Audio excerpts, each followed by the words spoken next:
Hello, welcome back to Information Storage and Retrieval. Today we're going to take a little bit of a sidestep. We've been talking about all of the processes up and down to make your fully fledged search system to be able to, process a collection, pull it down into an index, and then build a system for creating the search results based on that. All that good stuff. All still good and all still the core material, but I think it's good to talk about things that are just related, right? Connected to this system. And so I wanted to take an opportunity to talk to you about regular expressions. It's a tool for all kinds of text processing that you will run across even if you only stick around in scripting occasionally. This is one of the most powerful programming dialects, and I call it a dialect because it spans all the programming language. It's not you learn this once and it will be useful in multiple places, multiple languages, implement regular expressions, all this good stuff. So what the heck am I talking about regular expressions? Well, let's rewind a bit and talk about wildcards, just to remind what we're talking about there, right? Remember what wildcards do. They are a way of searching that allows you to specify not just a single very specific word that you're looking for, but a shape, sort of, right? Like something, an element, an underspecified element that many words might share, right? So you can find a whole set of related terms rather than just one specific term. So just a quick recap of the ways that we've approached this already. And that was the K-gram term search method, right? We talked about how the user might hand your system a wildcard, right? It's a query that has the asterisk placeholder, and it will get broken down into its K-gram parts, including the $sign, right? The $sign being the start symbol and the end symbol, so that we can track where the beginnings and ends of words are, and then we will look for a set of terms in this secondary index, right? So if I did the query D asterisk G, that gets broken down into two bigrams. One starts with D, and the other one is G is the last letter. So like the start and end symbols, right? And so the terms that you would find would include anything, dog, dig, dug, ding, dancing, anything that starts with a D and ends with a G, right? So let's run back through that algorithmically real quick. So say we have two terms, dog and drug. We break those down into, and so these are the terms, and we're going to index the terms based on their bigrams, right? So $D, that happens in dog, also G, ends the word, og is there, do is there, and then drug is dr, d, etc., right? So now the query is D asterisk G. We break that into two bigrams, starts with D, G at the end, and then we can find anything that has the D and the G. Oop, it turns out it's both of them. Oh no, I've done it so wrong. See, I leave these errors in because it's better. It's more human. So, this is that's the way we've conceived of this sort of underspecifying before. We also talked about the tree traversal method. And that's where you start with the starting letter, and then you move down the tree of possible starting letters until you run out, and then everything beyond that point will be what you return. So in this tree, if we have the query T asterisk, we want any word that starts with T. We're going to go down the tree from the left, so T is where we start, and we will look for the T, right? So we'll go definitely the bottom half, so we cut the top half off. Definitely the bottom half of this one, cut the top half off again. Bottom half will fall off. Okay. So now we don't have enough information to make a decision. Oh shoot, we hit the asterisk. We're done, right? So That's the idea. Those are two ways that we have so far conceived of this method. But this really only takes care of one specific case, and that is where I don't care about what happens in here. I just want this specific letter somewhere in the word, this specific letter somewhere in the word, and then this asterisk represents whatever the heck else you want to find, which is good, right? That's still a powerful tool to allow your user to use as we, as we present them our system. Allowing them to use this, starts with this or has this suffix, whatever, is great. It's powerful. But there are more powerful methods available. And you wouldn't necessarily implement these in your search system, right? Your search system everything has to go through the index. Everything has to be compatible. And you're not going to be doing a lot in fact, remember, the way an index works is you are doing a lot of search up front, right? You build the index to help, like that is an initial scan of all the text embodied in this data structure, right? So that when the user needs it, they don't have to scan the text. But regular expressions are a way of kind of ramping up our linear search and making it far more powerful in these optimized ways. So I'm not going to tell you exactly, because first of all, I don't know exactly all the algorithms that go into making these powerful regular expressions work. I will be talking about what they do and why you might want to use them. So, and it's less on the search end, more on the front end. You might end up using these, but we'll talk about all this. So, regular expressions are a way of kind of think of it like this. It's a way of phrasing how to search for complex patterns in a text string. So it has very little to do with terms. We're not looking at terms anymore. We're looking at character by character search. So let's talk. What the heck is this? What are regular expressions? How do we use them? How might we apply them? And a little bit about how they work. So think about this pattern, right? This is the same kind of pattern that we just talked about. Pattern starts with D, dot asterisk G dollar sign. Oh, that's so much. Okay, where have we gone wrong? There's so much going on here. Regex will essentially scan through text to make sure to find substrings, subpatterns that match it, right? And these patterns can be super flexible. And it kind of is its own little programming language, right? So, and again, like I said before, it spans most any language that will implement regex, right? So any language like Python has a regex package, or it might even have it just built in. Java has a regex package. You know, all of these different programming languages you might encounter have regex. And in fact, in this class, we've been using JavaScript that just has it baked right in. You can use regex right out of the box. So that to look at that pattern at the top, this is saying kind of the same thing that we did in our wildcard search algorithm, but it's phrased a little differently.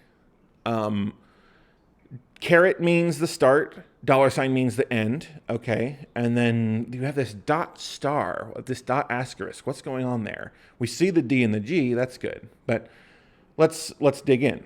So, wall of text, but we'll go through it. So any regex pattern, you're typically going to sandwich it between these 4 slashes. Slash something, something, something, slash, right? The things that you can put in your pattern, into your template, into this sort of lens through which you're going to use to search text, you can include characters, so the exact characters you want, right? The letter A, B, the whole string dog, www, HTML, whatever. But then there's tons of meta characters. These are characters that are going to modify the other, like the raw characters you might be searching for. So, for example, an asterisk means find me any number of the previous character. Not the same thing as our wildcard, right? Our wildcard said, when we were looking at the search queries that have a wildcard, that says just give me anything. This is more specific. There's a variety of those. And then there's also escape sequences, which are this great way of sort of saying, give me a full like category of characters. So any character that might make up a word. So lowercase letters, capital letters, even some numbers sometimes, or only things that would appear in numbers. So digits, right? \D allows you to find only characters that are numerical in nature, and then space for white space, right? So let's look at some of these. Here's a big old list of all of the meta characters, right? So caret that's the start symbol, right? The beginning of any of these words that we're looking for, these substrings of text that you're kind of trying to find in your document. $sign would be the end of the expression. So again, a little different. This is subtly different stuff. Square brackets will allow you to kind of create a little set of options. So many bits. We'll talk about how to use some of these things. Parentheses you can use to check for a very specific string. Okay, so there's a lot of bits here. Let's look at some examples. So if we wanted to construct a simple wildcard, like dog, like g, that starts with D, ends with G, the regular expression for this would be open with a slash, right? Caret D for the thing starts with D. Dot asterisk. Now, why dot asterisk? What's dot mean? Dot means any character at all, right? I've done foolish things. Okay, I was trying to click on it because I'm a silly person. So dot means, if you look down at row 8 of the meta characters, dot means any single character which is not the end of a line. It's just somewhere in the string. Okay, cool. So that means, kind of, remember the construction that we were using with the old wildcards, the one we might use in our search systems, might implement there, means D, anything, G, and any number of things, right? Remember, dot, or not dot, Doug and dancing should also fill this in. So what this is saying is, give me any number of characters of any kind of character. So that's, the dot means any kind of character. Again, the asterisk, the multiply, means any number of occurrences. So any character, any number of times, that's great. That's exactly what we're talking about. So finally, to cap this off, we need to know that this string ends with G, right? So G $. $sign means the end of the regular expression. So, and that, ta-da, that is a way to construct in say you are entering a regular expression, you're saying, hey, I want to find this substring, go get it for me. And that's a basic way to use regular expressions. Now let's talk about the escape sequences. So dot is kind of also, it's listed here because it's in the same category, it's the same style. Any character that's not a new line, right? But we can also find characters that do or don't match particular kinds of characters, right? So categories, so white space, alphanumeric, digits, that kind of stuff. Also, you can use these as an escape character, the backslash, to indicate, hey, this would normally be a meta character, and I'm going to, I want it to be the actual letter, right? So there's kind of two directions you can take the idea of these escape sequences. So an escape sequence of these kinds will give these categories, but you can also use it for any character that you need to use that's normally part of like the regex language. So let's see how some of that plays out in this search task, right? So let's say I want to find all text files that have a particular form, which is along these lines. Whatever name It's all kind of letters, 2 digits, .txt, right? So you think about on your file system, you have tons of files kind of all over the place, right? The files exist in various places. And you want to run a search, you want to run a regular expression search over all those file names, and you only want to come back with certain ones that match this very particular pattern. The pattern being word characters, like alphanumerics, a couple of digits, a dot, and a txt. So let's talk about each chunk of how you might write a regex for this. So, / open, right, as we do. And again, we want a start character, right, the caret, as before. And then, what do we want? How do we define something that has this form, right? Whatever name, doesn't matter how many, but we have to define something, right? So what we might go with is word characters only, right? So \W, but we have a plus on it because we need at least one for this to make sense, because anything that has just a bunch of digits is not really going to match this, right? Okay, then we know in this particular format that we're looking for, that we know these files exist in, we know that there's 2 digits right in a row. We can just do digit, digit, right? 1 digit, another digit, right after each other. Then we need the dot because we want to have the extension on it, but we know that dot means any character in this language, so we can escape the dot as well. Okay, so now we've escaped the dot. That means it will actually find a dot, a letter, the letter period, right? As opposed to, I say letter, I mean, character, the period character. And then we can finally end the search with txt $, right? Things are going to end with txt. End the full regular expression. That's how we do this. So this regular expression looks like gibberish to any regular old person, but I hope you're starting to see how it breaks down, right? You have a start symbol, you have an end symbol, and you have, I'm saying, find me any number of word characters, exactly 2 digits, a period, and then the letters txt. Only return things from scanning through my system that have this pattern. It's powerful stuff. So let's combine a lot of this. Let's look at something that you might do in some cases when you're working in information and maybe front-end type things that your different applications you're doing, is you might want to verify the shape of something, right? You want to make sure, hey, look, website, if you're asking a user to input a website, right?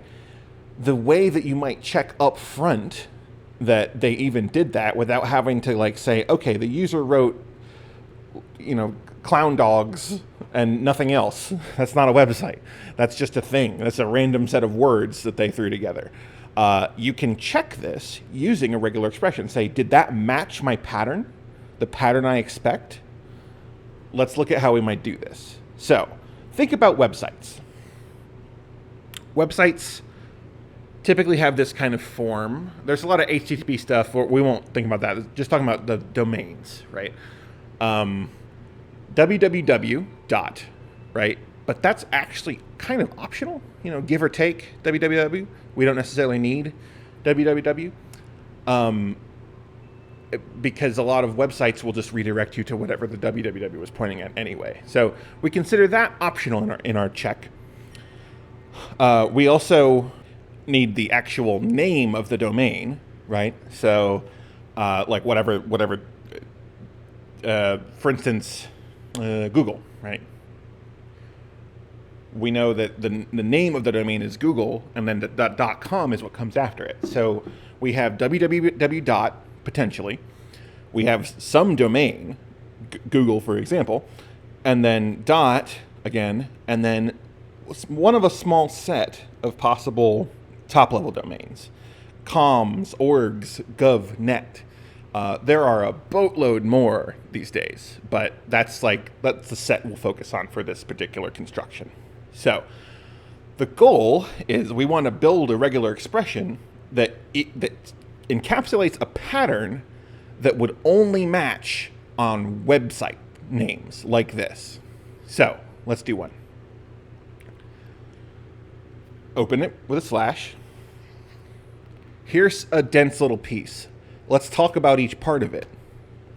Okay, what is this?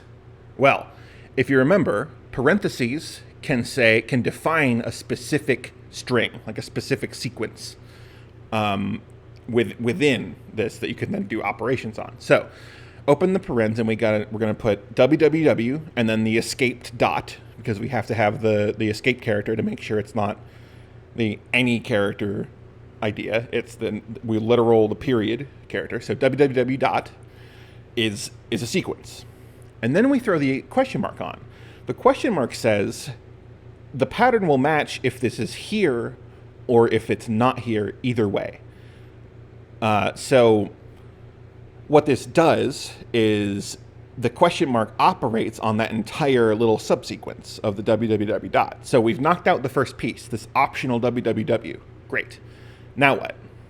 Well, domains can kind of be anything as long as they're in the word domain, right? They're not allowed to have too many extraneous characters. So we can just rely on any number of word-based characters, alphanumeric characters. Cool. Any number, at least one, because we can't have www.com. That's nothing, right? So at least one character. And in fact, in a lot of cases, probably at least 3 characters, but no worries. So that is the second piece. And then we have the dot again, right? And then finally, we want to select from a set of sequences for the final chunk. How do we do a selection? That's the square brackets. So we say square bracket, a specific sequence of com, or a specific sequence of org, or a specific sequence of gov, or a specific sequence of net. That's the end of the options, and then the final character. So this regular expression is going to match most any website, most any main top-level website that you might be on. That's the idea. I hope this is connecting. I hope this is making sense of how you might start to use this when you are, say, searching through lots of text. Now, again, this is a different kind of search than the information retrieval systems that we've been talking about so far. We'll get to that in a minute. So let's go come at this from the other direction, do one more example where we will deconstruct an existing one and try to figure out what is this one actually doing. So here's a big old regex. Oh my goodness. This is a mess. What's going on here? Well, we can pull it apart. So let's look at each piece and talk about how they fit together. So as we start any one of these with a /, right? That is the beginning of the regular expression. Then we have, it's a selection case, right? A square bracket selection. So we're going to define a bunch of kinds of valid symbols that we would want to, or characters, not just symbols, that we would find valid for this first part of the expression. So what are the valid symbols? Okay, so characters. So \W, that means words, right? We talked about words. That's any word character. Cool. Dot, well, that's an actual period. So something to note, I may have flouted this in previous slides, but the idea within the brackets, you don't necessarily have to escape certain characters, because it wouldn't make sense to say, give me any character as a possible character, right?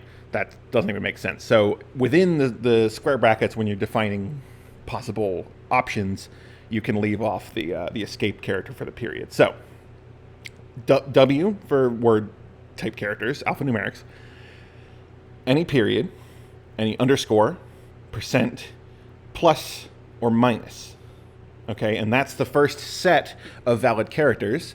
Now, how many of those will we accept in this pattern? Well, any number as long as there's at least one. That's what the plus sign is doing. It's saying, so notice there's a difference. There's a plus sign within the brackets that says, hey, plus characters are okay for the string to have.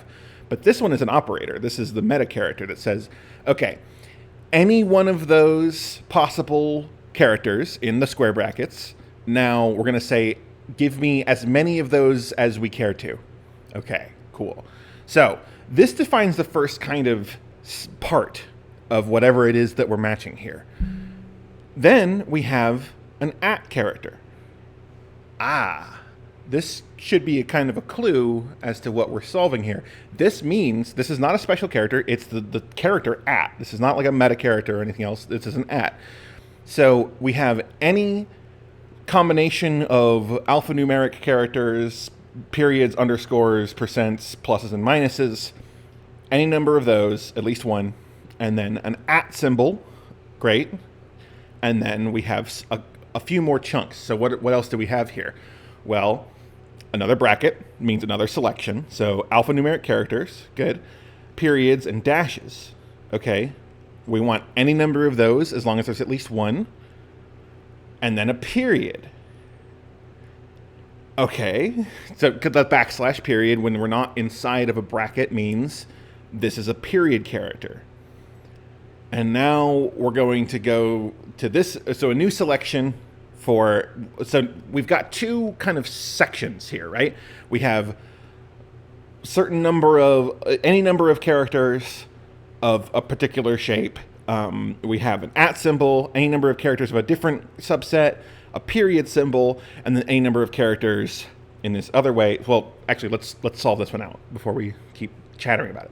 So we have one more selection case. Now this is kind of cool. This is another formulation that we haven't talked about yet that is possible in a regular expression. You can say, here's a selection, and you can define a range. So the lowercase letters A through Z, that's one range.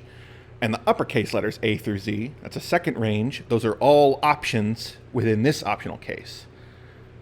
Finally, we have one last operator here. If you do curly braces, you can define a number of times to repeat whatever came before it. So in this case, we're saying between 2 and 4 times. What all is this saying? Well, we have a couple of clues that we can go from. We have sort of 3 distinct regions, a few symbols. Maybe from the hip, you may have already caught on to this, but maybe from the hip, you say, well, maybe a website, okay? Similar to what we just constructed. Well, the way we figure this out is you run through the start of the string, and you see if each character fits within the first thing. And then you would move on if you reach another character that fits the second segment. So what we're looking for here is, do all of the letters fit within the first region, and are all of the regions satisfied, right? I've kind of color-coded them, right? We have the first segment, an at symbol, the second segment, a period, and then the third segment, which is very short, between 2 and 4 characters. The 2 and 4 characters feels right, .com. Okay, so Google might be good. We're missing the at symbol, so let's just go ahead and run. The issue here is that all of these characters are going to fit perfectly into the first region, right? So they're all alphanumerics, and periods are allowed too. So we run through that. This is not the pattern we're looking for. This would be a no on this regex. You may have already figured this out, but what about email? Okay, here's my email. This is me. Let's try it. So John.Linstead, that fulfills that first region. They're all alphanumeric characters or periods. The at symbol is there. Great. We have okay, so now we have a region before a single period of at least alphanumerics, if not other things. Great, that's fulfilling that region. The period is there. And then we have a string that is short enough and composed of just letters, a top-level domain, edu. This fulfills it. This is a regular expression to detect the pattern of valid email addresses. So, ta-da! I hope this has like enlightened and given you some anchors to figure out what the heck this idea of regular expressions is for. And also, I hope this opens the door for you to think about this like, okay, it's not just a bunch of gibberish. These all are very specific characters that mean specific things. And you won't know all of them, but you will know that you can look them up, right? You can look them up and figure out what they are. Just make this a little more accessible to you if and when you encounter it in the future. So, uses for this.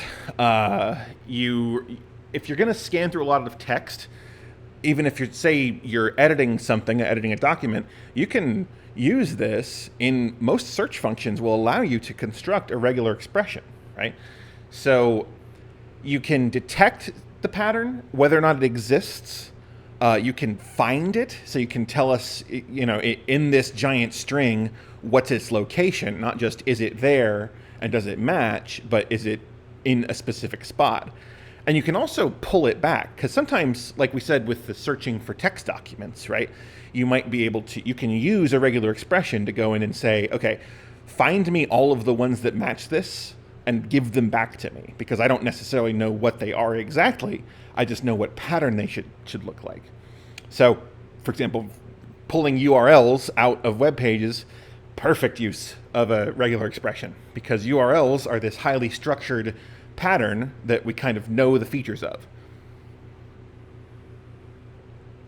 And as I suggested before, you can also use this in the interface end to say the user is giving you data, giving you text, right? They're constructing a query, or they're telling you their email address, or they're constructing a password that should have certain constraints. That's exactly what this is used for. You can check like, hey, don't use certain characters in passwords, they're too easy, or you must have at least one exclamation point in your password because that makes it harder to crack it, that kind of stuff. You can check for the email format, right? So make sure, hey, you didn't enter a valid email, you just entered garbage. That's the kind of thing you can use this for in your front-end designs. So, regular expressions, I hope I've shown you, are a powerful search function. They allow you to pattern match like kind of anything. They have this give you the user and you and sort of anybody this really good power to find and extract patterns from text. Amazing, right? So why the heck have we gone through all this trouble to build search systems, to build a search engine, to build an information retrieval system? Why? I mean, we got regex. Why don't we just do that? Here's the problem. Should be fairly straightforward, is the complexity. So, ultimately, regex isn't doing anything fancy. It's not indexing anything. It's not shortening any of the process. It's just grep with extra bells and whistles on it. It runs through a string and looks at each individual character one at a time and sees if it satisfies a constraint written in your expression, right? It's just a linear scan. It uses this interesting concept of finite state automata. It's a way to represent how the thing progresses. So the idea is you will run through each position of the string, ask, is this valid for the pattern and or the next part of the pattern, right? If no, move on. Or, well, sorry, I've misspoken here. So it's checking, is each character that I'm looking for, I'm running through the string, is this part of my pattern? Is this part of my pattern? No. Okay. If yes, now we continue through as though, oh shoot, okay, so is this still part of my pattern? Or has the pattern broken and this is not something I actually wanted? So just a quick aside, finite state automata is something that you might encounter in programming world or cognitive world if you're in that. I'm not gonna give you like a really strong expression on this, but it's just to give you kind of a hook to figure out what it means. A finite state automaton is just this way of thinking about a problem in terms of what the states are and what the transitions are. This should be kind of familiar, right? We're back to graph theory. This is how it sort of connects to the previous stuff. This is the idea of, so for instance, a finite state automata representation of your workday, your workflow in different circumstances, of course, might be from bed, you have a wake up to home, you take the train to work, you take the train back to home, and then from home you go to sleep in your bed, right? There are a number of states you can be in, and there are a number of transitions between those states. So, this is again, this connects, right? This connects to what we were talking about with nodes and graphs, edges and vertices, right? This is all just another way of capturing the algorithm. And so, I just wanted to illustrate this so that we can talk about the exact way that a regular expression will achieve its goal, right? So here's a regular expression. A asterisk B plus, right? If we think back, what does that mean? That means any number of A's, at least one B. We must have at least one B in this expression. We can draw a finite state machine that would say, from each character that we're looking at, what can we do? So there's two expression symbols here, so two different states we can be in. State one is kind of, we're looking at some A's, any number of times, who knows how many, doesn't matter. Or we can, instead of, if we find an A, we'll go back to the same state, A.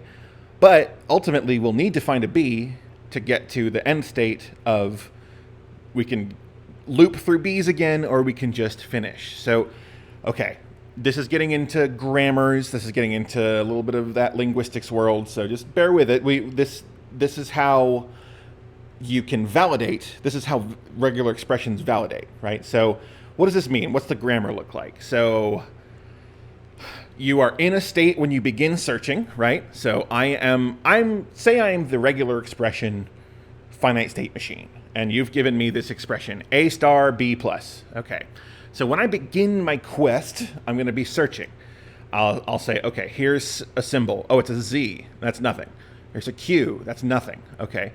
But so I start in this first state 0. It's a Q. Just don't think about that. So I find Z's, B's, or C's, D's, A's, F's, R's, whatever. Oh, I found an A. That's valid. I can capture an A and then return to the same state. I find 20 A's. Great. Now, did I find a B? Oh, no, I didn't. I found a Z. Well, now this is done. There's no valid grammar there. This has broken the syntax, so I start over, right? Continue. Oh, I found a B. So I'm in state 0 and I found a B, but no A. That's totally fine. Remember, the regular expression says you can have 0 A's, and that's okay. So B happens, great. And then we find 3 B's, and we're great. Okay, so that's a lot to condense. Here's the language that results from this grammar. So B's acceptable, AB's acceptable, BB's acceptable, AAB's acceptable, ABB's acceptable. There's a whole bunch of possibilities here that will all satisfy the regular expression, right? So this is how, so on top of just a linear scan through the text, we also have to do this kind of state checking thing. We have to keep going through the text to figure out, okay, is this matching? No, not necessarily. All right, fine. Is this matching? Not necessarily. Fine, continue. That is the process. So this adds even more complexity. So it starts with this linear scan of the text, big O of n, right? So however large the text is, it's going to take at least that many cycles. And then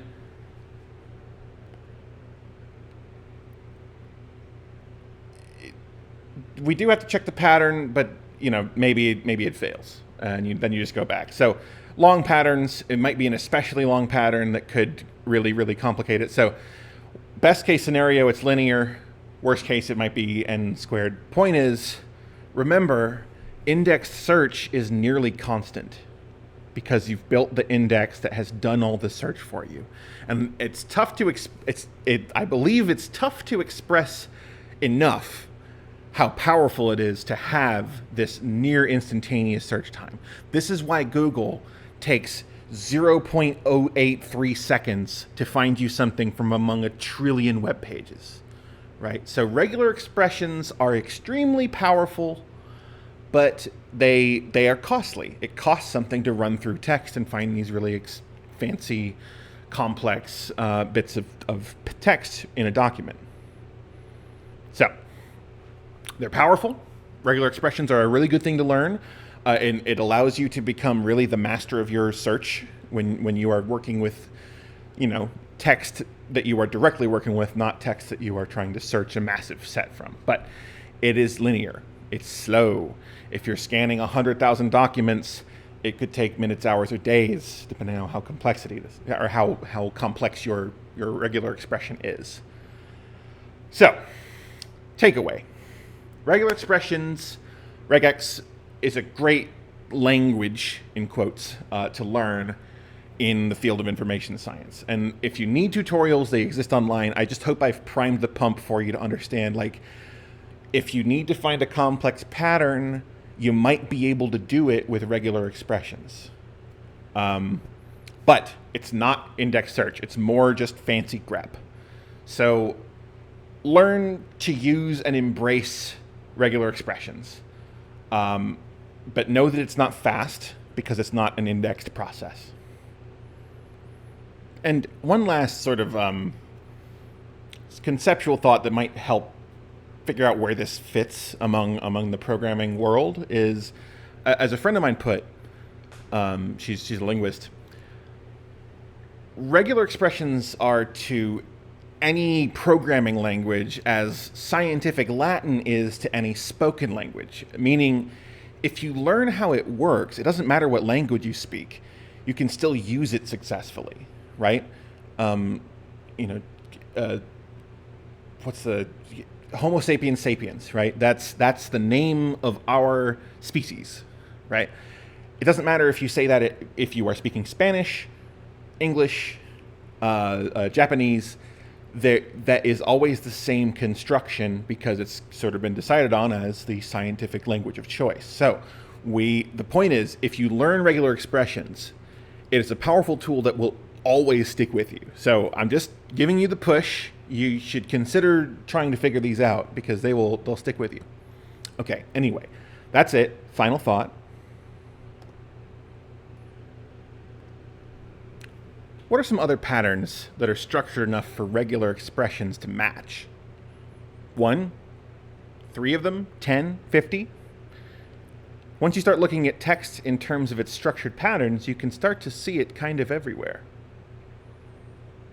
All right. Thanks. Take care.